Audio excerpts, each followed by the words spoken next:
Hello everyone, welcome to my YouTube channel HP educational insights. ये part 2 है chapter number 8 cell the unit of life का। Part 1 में हमने what is cell, cell theory और overview of cell के बारे में हमने पढ़ा था अपने पार्ट 1 में। अब मैं आपसे सबसे पहले ये पार्ट 2 स्टार्ट करने से पहले 2-3 क्वेश्चन पूछना चाहूँगी जिसका आंसर आई वांट कि आप लोग कमेंट बॉक्स में करें। Who gave cell theory and when? ये सेल थ्योरी किसने दी थी और कब दी थी? ये ना आंसर मैं आपको बाद में वीडियो के एंड में भी बताऊंगी, बट आई वांट पहले आप वीडियो को पॉज करके अभी एक बार कमेंट बॉक्स में आंसर आप लिखें। सेकंड क्वेश्चन है what does Rudolf Virchow give? Rudolf Virchow ने क्या दिया था? सेल थ्योरी के बाद रुडोल्फ विर्च्यू की कुछ हाइपोथेसिस टाइप कुछ आया था, क्या था वो, और उन्होंने वो कब दिया था, कौन से ईयर में दिया था? एक दो क्वेश्चन मैं और पूछना चाहती हूँ। थर्ड क्वेश्चन है कि ये हमारी बॉडी में जो सेल्स के बारे में हम पढ़ रहे हैं उसमें से लॉन्गेस्ट सेल किसको बोलते हैं मेनली हम? ठीक है, वो आप एक और क्वेश्चन प्लीज आंसर करना कमेंट सेक्शन में। चलो आज की वीडियो स्टार्ट करते हैं 8.4 प्रोकैरियोटिक सेल से। देखो जो जो इम्पोर्टेंट पॉइंट है, मैंने कल भी बताया था कि मैं हाईलाइट करूंगी उसे, अगर मेरे को कोई पॉइंट बहुत ज़्यादा इम्पोर्टेंट लगता है तो। ठीक है, तो प्रोकैरियोटिक सेल से स्टार्ट करते हैं। Prokaryotic cell are represented by bacteria, blue green algae, mycoplasma and PPLO.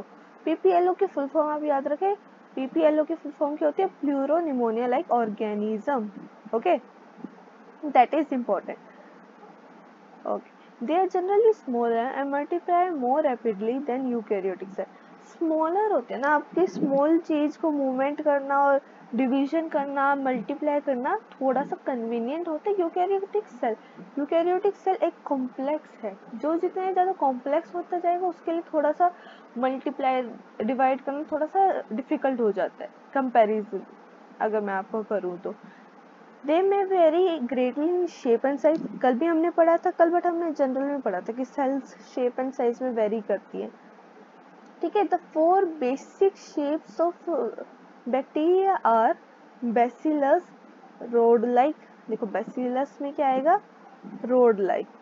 कोकस spherical, spherical मतलब बॉल जैसे। Vibrio comma shaped, comma shape कैसे कोमा हम बनाते हैं ना इंग्लिश में वैसे। स्पाइरल है ना, spiral shape. Okay, spiral shape. Spiral कैसे होता है? हेलिकल शेप जैसे आप लगा लो। The organism prokaryotic cell is fundamentally similar even though prokaryotic exhibit a great variety of shape and function. क्या है? ऑर्गेनाइजेशन जो है प्रोकैरियोटिक सेल के फंडामेंटली सिमिलर।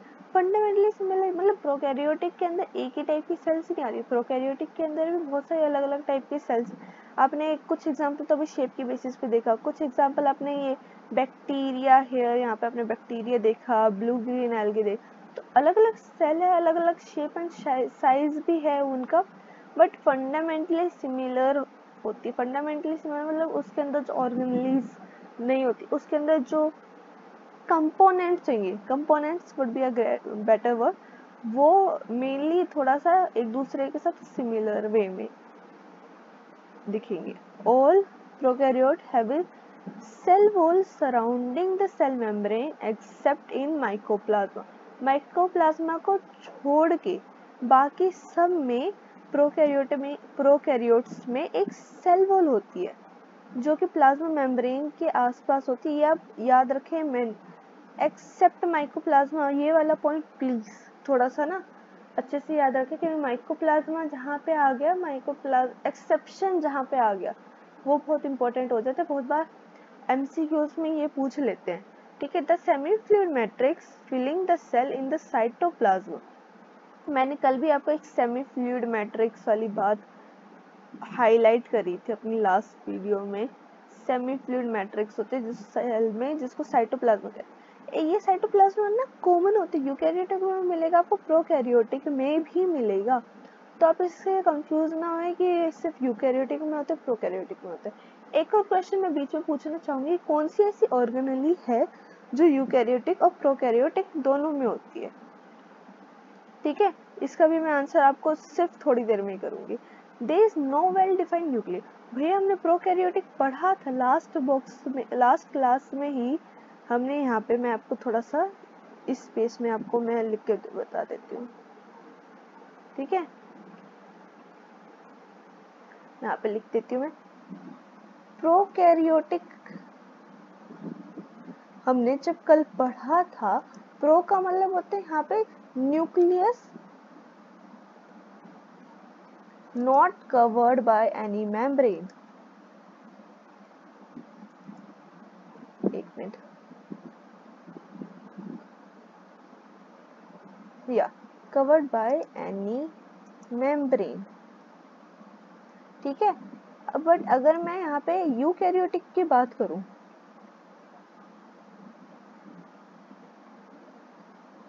तो यहाँ पे ना मैंने एक चीज बताया था कि यू का मतलब, यू मीन्स ट्रू न्यूक्लियस होता है। ट्रू न्यूक्लियस मतलब मेम्ब्रेन बाउंड न्यूक्लियस। ठीक, इस बात पे आप हल्का सा फोकस करें। चलो कहाँ पे थे हम? हाँ, this no well defined nucleus, the genetic material is basically naked. Naked क्यों बोला? क्योंकि उसके ऊपर क्या है, कोई भी मेम्ब्रेन नहीं है, इसलिए हमने, ठीक है, not evolve by nuclear, not enveloped by nuclear membrane.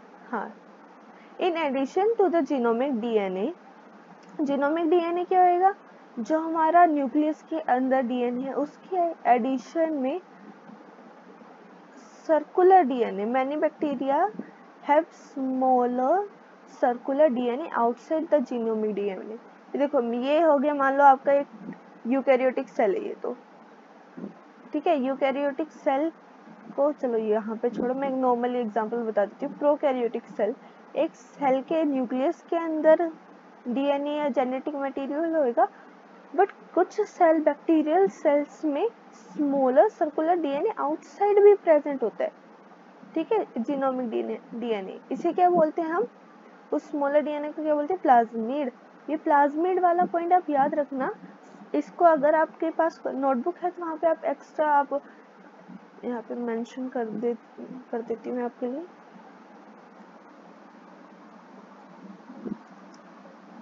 फोनोमस extra chromosomal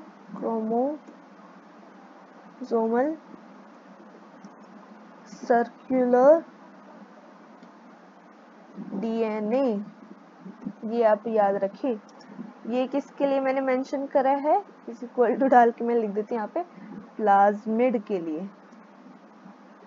देखो ये ना याद रखना, ये 12th में एक चैप्टर आता है, उसमें बहुत इंपॉर्टेंट, ये पूरा चैप्टर उसी पे बेस्ड है। Extra semi autonomous extra chromosomal circular DNA, जो कि न्यूक्लियस के बाहर प्रेजेंट होता है, और किस में होता है? बैक्टीरिया में होता है। The plasmid DNA confirm a certain unique phenotypic character to such bacteria. क्या करते हैं? फिनोटाइपिक कैरेक्टर करते हैं सच। फिनोटाइपिक कहते हैं, देखो दो टाइप होते हैं, फिनोटाइपिक और जीनोटाइपिक। फिनोटाइपिक मतलब स्ट्रक्चर वाइज आप देखने में कैसा है, फिनोटाइपिक आपकी एक्सटर्नल अपीयरेंस कैसी, आपकी नहीं, मतलब किसी भी और स्टडी के टाइप पे, दैट इज फिनोटाइपिक। जीनोटाइपिक में क्या आ जाता है? इंटरनल, आपके जीन स्ट्रक्चर कैसा है, जेनेटिक कॉम्बिनेशंस क्या है, ये आपके जीनोटाइपिक के अंदर आ जाता है।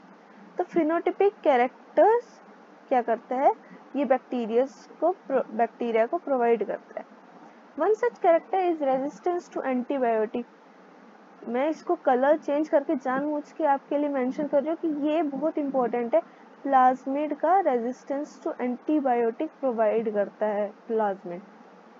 ठीक है, इसको मैं येलो ही कर लूँ। In higher classes, you will learn that the plasmid DNA is used to monitor bacterial transformation with foreign DNA. ये 12th की बात है, foreign DNA के साथ bacterial transformation, bacterial recombinant DNA बनाने के लिए। ठीक है, ये अभी आपको कोई फोकस इतना मत करना, बट मेनली याद रख लेना इसे, ये 12th में बहुत डिटेल में पढ़ा जाता है। Nuclear membrane is found in eukaryote. ये तो मैंने पहले भी लिखा है, सॉरी एक सेकंड ना, मैं इसको थोड़ा जूम कर लूँ। क्या यूकैरियोट, ह्यूमन ट्रू, यहाँ पे आप ऐड कर सकते हो, ये मैंने कल भी पढ़ाया था, मेम्ब्रेन बाउंड। क्या होता है? मेम्ब्रेन बाउंड होता है। डन, चलो आगे बढ़ते हैं। No organelles like the one in eukaryote are found in prokaryote except for ribosome. मैंने आपको एक बात बताई थी कि मैं आपको राइबोसोम के बारे में वापस से बताऊंगी। राइबोसोम्स क्या होते हैं? एक अकेली ऐसी चीज है जो कि सिर्फ प्रोकैरियोटिक में ही नहीं, यूकैरियोटिक में ही नहीं, प्रोकैरियोटिक में भी मिलता है। ठीक है, एक ऑर्गेनेलीज है यूकैरियोटिक के। देखो मैं वापस से रीड करती हूँ। No organelle like the one in eukaryotic are found in prokaryotic cell except for ribo. वो कह रहे हैं, मेनली कहने का मतलब है कि आप किसी यूकैरियोटिक में जो ऑर्गेनेल्स होते हैं आप एक्सेप्ट नहीं कर सकते कि प्रोकैरियोटिक में भी हो, बट एक राइबोसोम अकेली ऐसी है जो प्रोकैरियोटिक में भी होती है। Prokaryote have something unique in the form of inclusion. A specialized differentiated form of cell membrane called mesosome is the characteristic feature of prokaryote. ये याद रखो।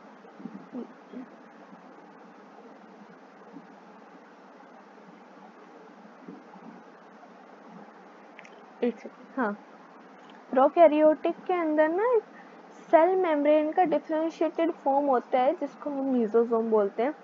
इनफोल्डिंग ऑफ सेल मेम्ब्रेन है। इनफोल्डिंग क्या होता है? मेरे पास ना यहाँ पे पेन का ऑप्शन अभी न्यू है, आई एम सो सॉरी, मेरे को थोड़ा बहुत इसकी फीचर्स कम पता है। एक सेकंड, चलो छोड़ो। इसमें क्या होता है? इनफोल्डिंग ऑफ सेल मेम्ब्रेन, मान लो सेल मेम्ब्रेन एक स्ट्रेट है, अगर सेल मेम्ब्रेन कुछ ऐसे स्ट्रेट है तो उसके सेल में अंदर ही अंदर इनफोल्डिंग्स हो जाती है। जैसे ये देखो, ये वाला पोर्शन, ये वाला पोर्शन जो है ना यूकैरियोटिक सेल में, ये वाला, ये इनफोल्डिंग है एक टाइप की।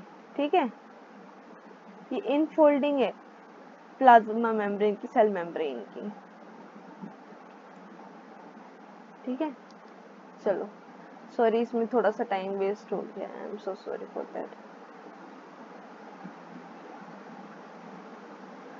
चलो पढ़ते हैं new cell envelope and its modifications पे अब स्टार्ट करते हैं।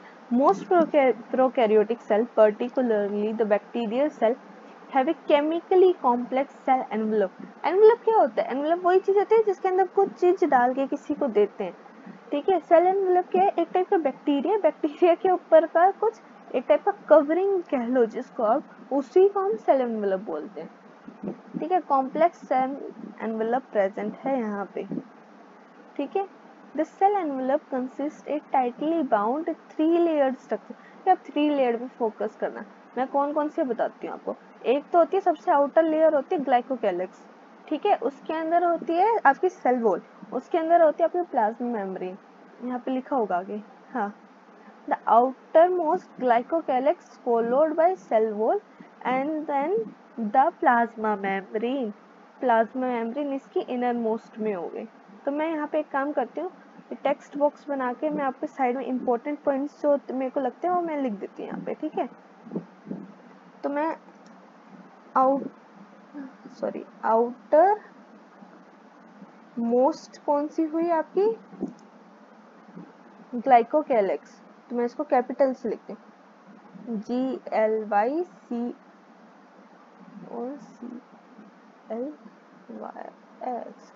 ग्लाइकोकैलिक्स।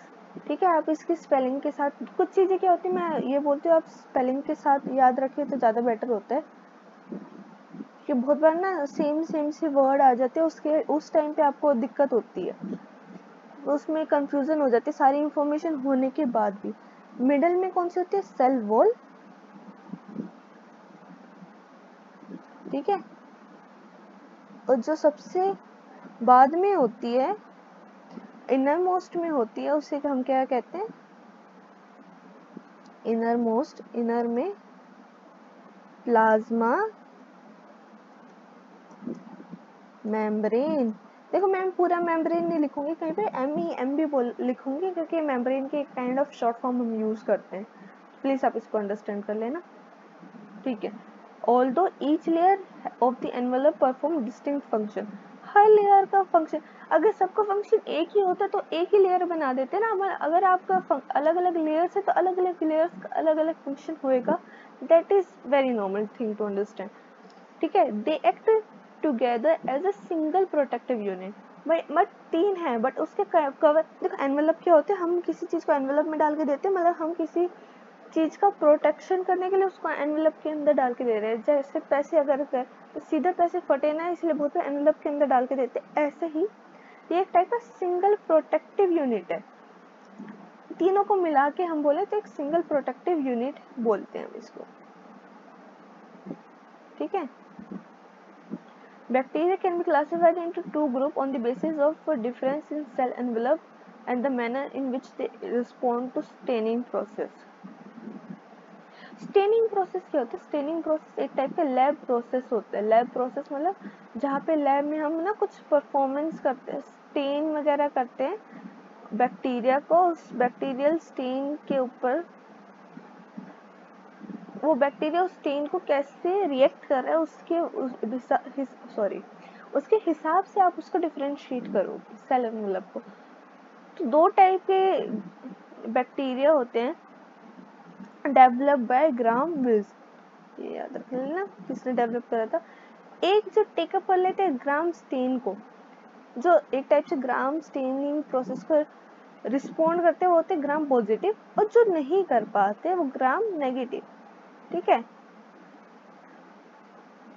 तो मैं क्या बोलूंगी, जो कर पाते हैं वो पॉजिटिव, जो ग्राम स्टेन ले पाते हैं वो ग्राम पॉजिटिव, और जो नहीं ले पाते वो ग्राम नेगेटिव, ठीक है। स्टेनिंग प्रोसेस होते हैं, 2-3 स्टेप प्रोसेस होता है जहाँ पे आप अपने सेल को स्टेन करते हो, पहले सेफरीन के साथ अल्कोहल उसमें यूज होता है, इस पूरे प्रोसेस में सेफरीन करके एक स्टेन होता है वो यूज होता है। तो ग्राम पॉजिटिव का जो कलर आता है वो पर्पल आता है, और ग्राम नेगेटिव जो आता है वो पिंक आता है, ठीक है।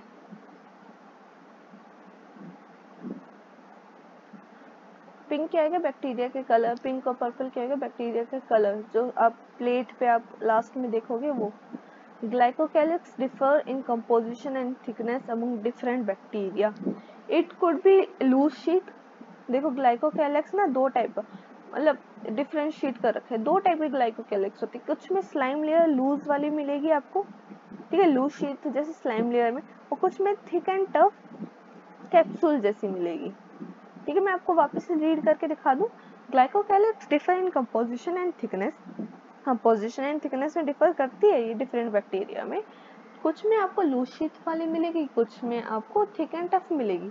लूज शीट वाली को हम क्या नाम देते हैं, स्लाइम लेयर, और थिक एंड टफ वाली को हम क्या नाम देते हैं, capsule. The cell wall determine the shape of a cell and provide a strong structural support to prevent the bacteria from bursting and collapsing. Cell wall का काम क्या है, सेल वॉल का मान लो कुछ आपको एमसीक्यू में आ गया, सेल वॉल का काम बताओ। सेल वॉल का एक तो काम है शेप देना सेल को, सेल की शेप डिटरमाइन करना, और दूसरा उसको स्ट्रॉन्ग स्ट्रक्चरल सपोर्ट देना। बैक्टीरिया को ना ब्रस्ट क्या होता है, फटने से या कोलैप्स होने से बचाती है। तो ये तीन काम आप याद रखना है यहाँ पे। फर्स्ट वाला मैंने जहाँ पे कर्सर रख रखा है देखो, ये वाला, ये क्या आया आपका शेप ऑफ सेल पे, दूसरा वाला क्या आया स्ट्रक्चरल सपोर्ट पे, तीसरा वाला कौन सा है ब्रस्टिंग और कोलैप्सिंग में। एंड आई होप मैं जो समझा रही हूँ प्लीज आपको समझ में आ रहा हो, बिकॉज मैंने ये न्यू यूट्यूब चैनल स्टार्ट किया, this is my second video, I am trying my level best and hope so her video के साथ ये लेवल और ज़्यादा बेटर होता रहे। थोड़ा सा कंप्यूटर में पढ़ाना for me is little new, so if you are facing any kind of difficulty in video experiencing, so I am so sorry for that, I hope you guys understand. The plasma membrane is selectively permeable in nature. ये अब बात बहुत ध्यान रखें कि plasma membrane selectively permeable है nature में। Selectively, completely permeable नहीं। परमिएबल का मतलब होता है किसी सामान को अंदर या बाहर ले जाने की काबिलियत। ठीक है, परमिएबल मतलब एक लेयर है, मैंने एक कपड़ा रख लिया बीच में कोई कॉटन का, मैंने इस साइड से पानी डाला तो पानी क्या होएगा, वो पेपर उससे कॉटन क्लॉथ से पानी आर पास सारा का सारा हो पाएगा। ऐसा तो नहीं है कि कुछ पानी इधर रह जाए कुछ पानी नहीं। तो फ्लो मतलब परमिएबल है, वो पानी को पास होने दे रहा है। सिलेक्टिवली परमिएबल का मतलब होता है कि साइटोप्लाज्म के कंपोनेंट, एक्स्ट्रा साइटोप्लाज्म कंपोनेंट मतलब जो सेल के बाहर के कंपोनेंट है, उसमें से कुछ ही चुनिंदा चीजों को, उसके जो हिसाब की चीजें उसी को ये वो अंदर बाहर होने देता है। That is selectively permeable in nature का मतलब होता है interact with outside world. This membrane similar structurally to the eukaryote. देखो मैं इसको अंडरलाइन वो करती हूँ, सिमिलर स्ट्रक्चर होता है यूकैरियोटिक में। अब हम आगे ना इसके बारे में भी पढ़ेंगे। किसके बारे में पढ़ेंगे हम, एक सेकंड, हाँ इसके बारे में पढ़ेंगे कि प्लाज्मा मेम्ब्रेन का स्ट्रक्चर क्या होता है। प्रॉपर प्लाज्मा मेम्ब्रेन के ऊपर ना एक स्पेसिफिक टॉपिक होते हैं, मैं आपको दिखाती हूँ। सेल मेम्ब्रेन, सेल मेम्ब्रेन और लिखा हो, प्लाज्मा मेम्ब्रेन लिखो। देखो ये सेल मेम्ब्रेन टॉपिक है और नीचे क्या लिख रखा है, प्लाज्मा मेम्ब्रेन हियर। तो सेल मेम्ब्रेन प्लाज्मा मेम्ब्रेन दोनों की दोनों चीजें सेम होती है, उसमें आपको टेंशन नहीं लेनी, बट इसके बारे में भी हम आगे पढ़ेंगे। सिमिलर स्ट्रक्चर होता है यूकैरियोट जैसा, कोई डिफरेंस नहीं होता। A special membrane structure mesosome, हमने मेसोसोम भी पहले पढ़ रखा है, जो क्या होती है इनफोल्डिंग्स होती है प्लाज्मा मेम्ब्रेन की, is formed by extension of plasma membrane into the cell. ठीक है, इनटू द सेल मतलब सेल के अंदर की तरफ जब हो जाती है ना तो उसको क्या बोलते हैं, mesosome. The extension are in form of vesicle, tubule and lamellae. ये तीन चीजें ना आप प्लीज याद रखना, वैसे ये इंपॉर्टेंट है। देखो तीन टाइप के हो सकते हैं ये जो मेसोसोम है, इन फोल्डिंग्स है ना, इन फोल्डिंग्स वो तीन टाइप की हो सकते हैं। First one is your vesicle, ठीक है, second one is your tubule and third one is your lamella. ठीक है, they help in cell wall. ये इंपॉर्टेंट है, एक बार ये अच्छे से अंडरलाइन कर लो। मैं दूसरे कलर का यूज कर लेती हूँ ना इसको थोड़ा सा बेटर करने के लिए। सेल वॉल, यहाँ पे सेल वॉल फॉर्मेशन पहला काम हो गया। ठीक है, दूसरा काम क्या आएगा आपका, डीएनए रेप्लिकेशन, दूसरा काम हो गया। तीसरा काम क्या हो गया, distribution of daughter cell. Cell wall formation, cell wall क्या होती है बताओ कौन सा होता है, outer layer of plasma membrane is cell wall. ठीक है, डीएनए रेप्लिकेशन, डीएनए क्या होता है, जेनेटिक मटेरियल। डीएनए की फुल फॉर्म बताइए आप, डीऑक्सी न्यूक्लिक एसिड। ठीक है, उसका रेप्लिकेशन मतलब उसको डबल करना, उसको डिवाइड करना। और डिस्ट्रीब्यूशन ऑफ डॉटर सेल मतलब सेल डिवीजन के टाइम पे एक सेल से दो सेल बनती है ना, उसको बोलते हैं। They also help in, also किसमें, रेस्पिरेशन में, सेक्रेशन प्रोसेस, सेक्रेशन मतलब सेक्रेट करना किसी, देखो कुछ चीजें हॉर्मोन्स वगैरह होते हैं जो हमारी बॉडी सेक्रेट करती है। सेक्रेट मतलब उसमें सेल्स के अंदर एक्स्ट्रा बाहर की तरफ कुछ चीजें को निकालना, एक टाइप से रफ लैंग्वेज में बोले। सरफेस एरिया को इंक्रीज करती है प्लाज्मा मेम्ब्रेन। सरफेस एरिया जितना ज्यादा होगा ना उतना ज्यादा एक्टिविटीज हो पाती है। सरफेस एरिया तो आपको पता है, जैसे क्यूब का एरिया पढ़ते हैं हम, स्क्वायर का एरिया पढ़ते हैं, रेक्टेंगल का एरिया पढ़ते हैं, ऐसे ही होता है सेल का एरिया। एरिया इंक्रीज करती है, एंजाइमेटिक कंटेंट को बढ़ाती है।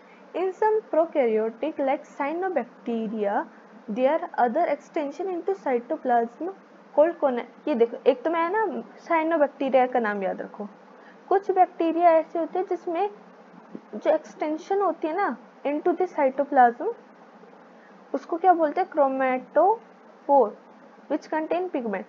देखो ये मीजोजोम ही है, एक टाइप का मीजोजोम ही है, बट इसको नाम अलग क्यों दिया। जो नॉर्मल फीचर थे ना मीजोजोम के, उसमें कहीं हमने पढ़ा था कि किसी में पिगमेंट, ये देखो मैं मार्क कर रही हूँ। सबसे पहले हम उंगलियों पे याद करते हैं। First one is your DNA cell wall formation, second is your DNA replication, third one is your distribution of daughter cell, respiration, secretion process, increasing surface area, enzymatic content. कहीं पे भी पिगमेंट के बारे में नहीं पढ़ा था। सियानोबैक्टीरिया क्या होता है? Cyanobacteria is also known as, other name क्या होता है? किसी को पता है तो प्लीज अपने आप से रिपीट कीजिए, blue green algae. Blue green algae के अंदर पिगमेंट्स होते हैं। अभी तक हमने पिगमेंट्स की बात नहीं करी थी। जो पिगमेंट आपके कंटेन करेंगे उसको हम क्या बोलेंगे? क्रोमेटोफोर। ठीक है। Bacterial cell may be motile और non motile. Just give me a few second, मैं भी है।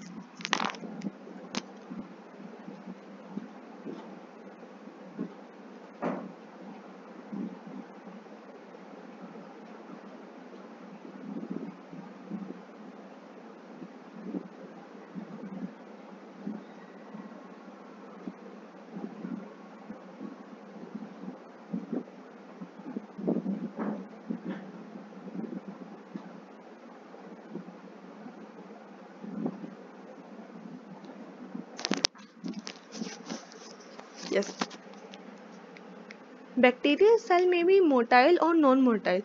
If motile, they have a thin filamentous extension from their cell wall called flagella. देखो ये फ्लैजिला और ना इसके बारे में हम पढ़ते हैं, फ्लैजिला के बारे में पढ़ेंगे, सीलिया के बारे में पढ़ेंगे। बैक्टीरिया क्या होते हैं? मोटाइल और नॉन मोटाइल। मोटाइल का मतलब क्या होता है? मोटाइल का मतलब होता है जो मूवमेंट शो कर पाते हैं, और नॉन मोटाइल का होता है जो मूवमेंट शो नहीं कर पाते। ठीक है। मोटाइल वालों के पास क्या होगा? सीलिया, फ्लैजिला। ठीक है। अब उसके थोड़े बहुत हम स्ट्रक्चर पढ़ेंगे।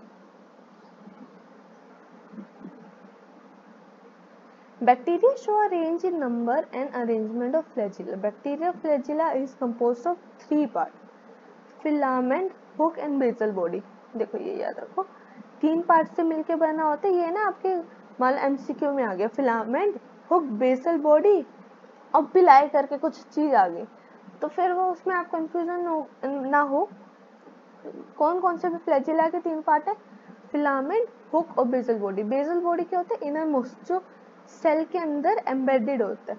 हुक एक टाइप का, हुक्स क्या होते हैं? एक टाइप का कॉर्नर लगा लो आप, जिससे थ्रू जो पूरा का पूरा फ्लैजिला सेल के साथ अटैच्ड है। ठीक है। Filament is the longest portion. ये देखो, फिलामेंट क्या बोला? लॉन्गेस्ट पोर्शन है, और एक्सटेंड करते हैं सरफेस, सेल के सरफेस से आउटसाइड तक। जो आपको दिखते हैं ना, आपने डायग्राम्स देखे होंगे, डायग्राम्स देखे होंगे ना। ये देखो, मान लो ये वाला स्ट्रक्चर है, इसमें आउटर क्या है? ये सीलिया फ्लैजिला है, जहाँ पे कर्सर मूव कर रही है। देखो ये फ्लैजिला है। ये जो आपको ये बाहर वाला पोर्शन दिख रहा है, इसको क्या बोलेंगे? फिलामेंट। इसे क्या बोलेंगे? फिलामेंट।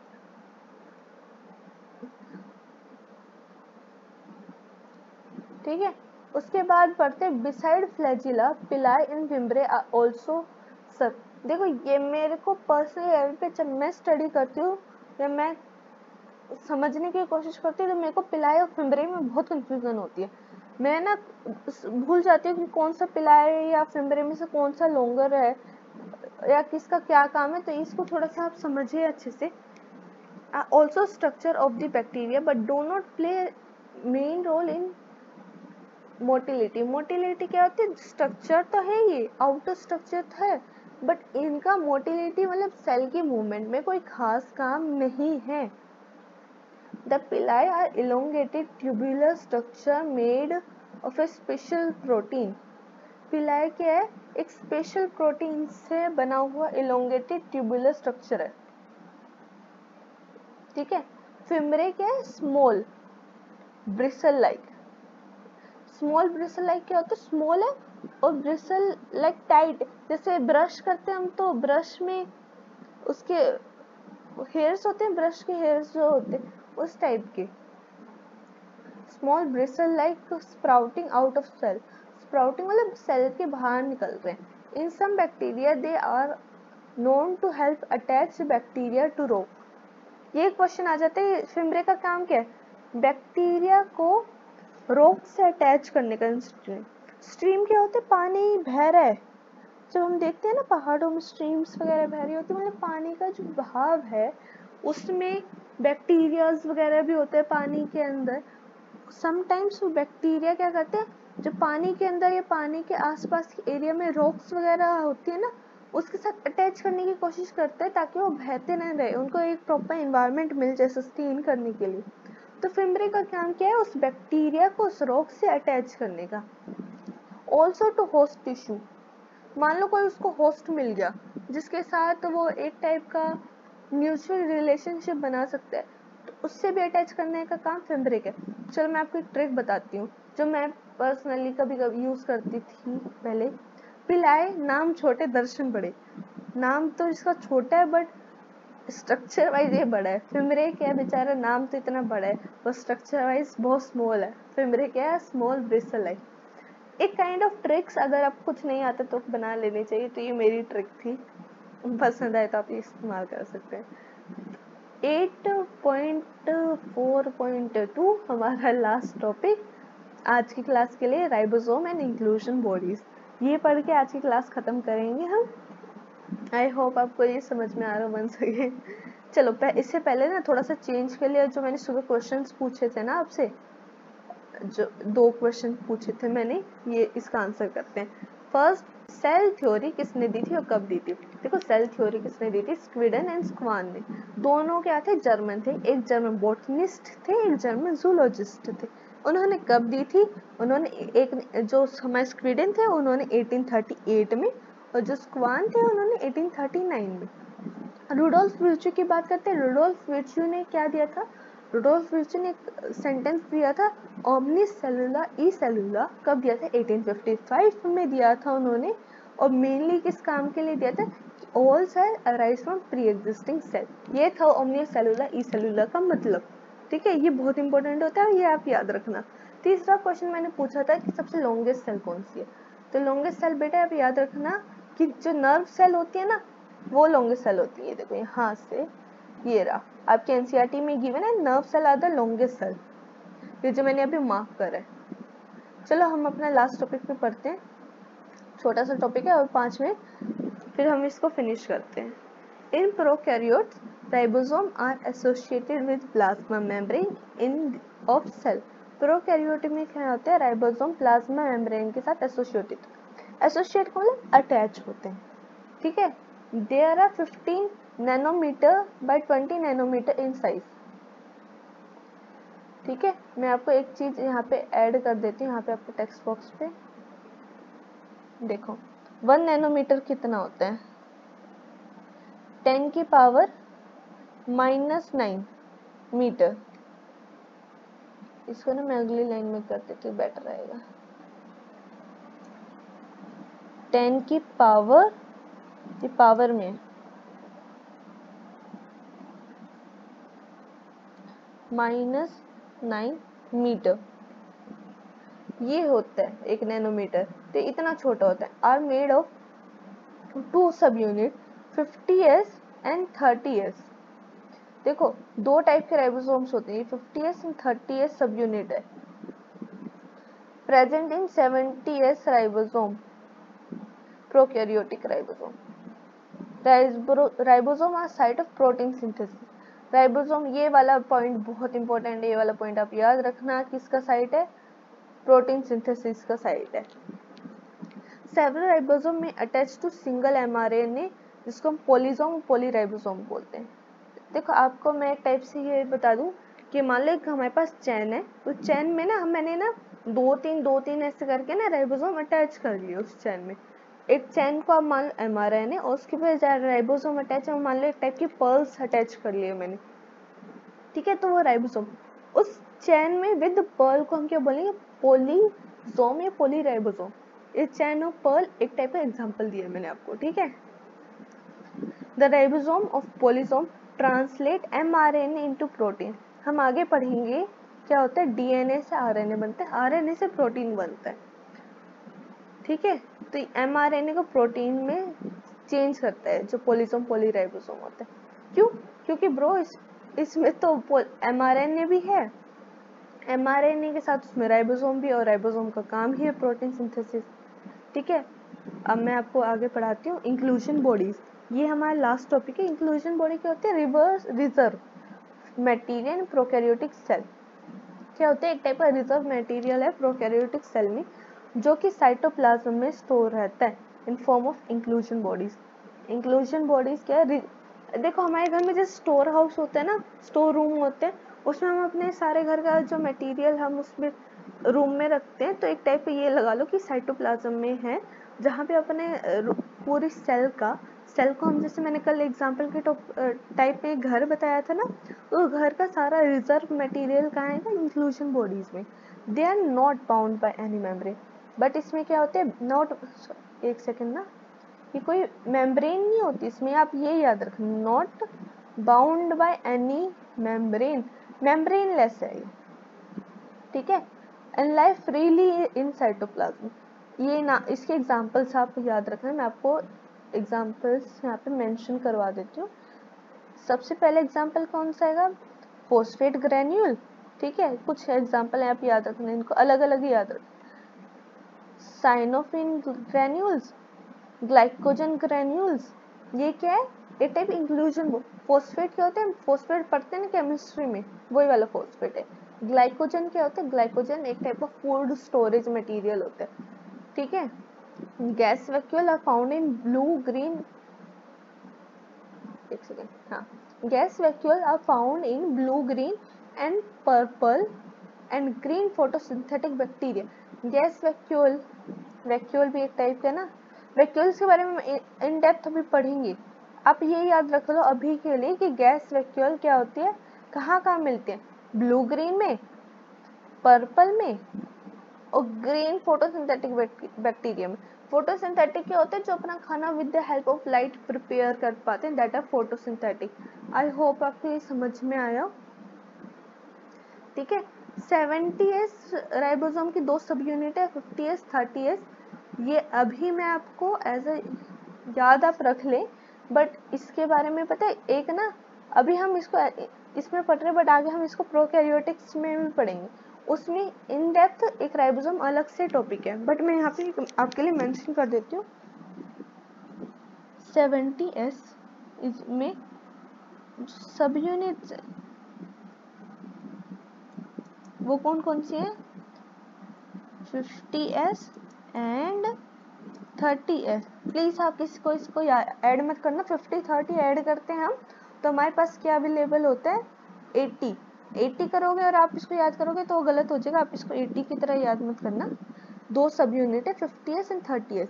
मैं आपको चलो यहाँ पे बता दें, 50S वाली जो सब यूनिट है वो होती है लार्जर सब यूनिट। 50 बड़ा नंबर है ना, एक टाइप से आप ऐसे याद रख लो, 50 बड़ा नंबर है इसलिए लार्जर सब यूनिट, 30 छोटे नंबर है इसलिए स्मॉलर सब यूनिट। इसलिए ऐसे मेरा ये पूरा सेकंड पार्ट कंप्लीट हुआ। आई होप सीरियसली मेरे को आप पसंद आया हो, ये सेकंड वीडियो थी मेरी इस टॉपिक के ऊपर। थैंक यू सो मच, आपने इतना टाइम अपना दिया, I am so thankful to you, ठीक है। मैं यहाँ पे आपको प्लीज़ ये चाहती हूँ कि आप इस वीडियो को लाइक शेयर एंड सब्सक्राइब करें, अगर आपको पसंद आया हो तो उससे थोड़ा सा मेरे को भी मोटिवेशन मिलेगा इस न्यू चैनल पे और थोड़ा सा मेहनत करने के लिए। And thank you so much, bye bye. Subscribe तो लिख दो मैं पूरा,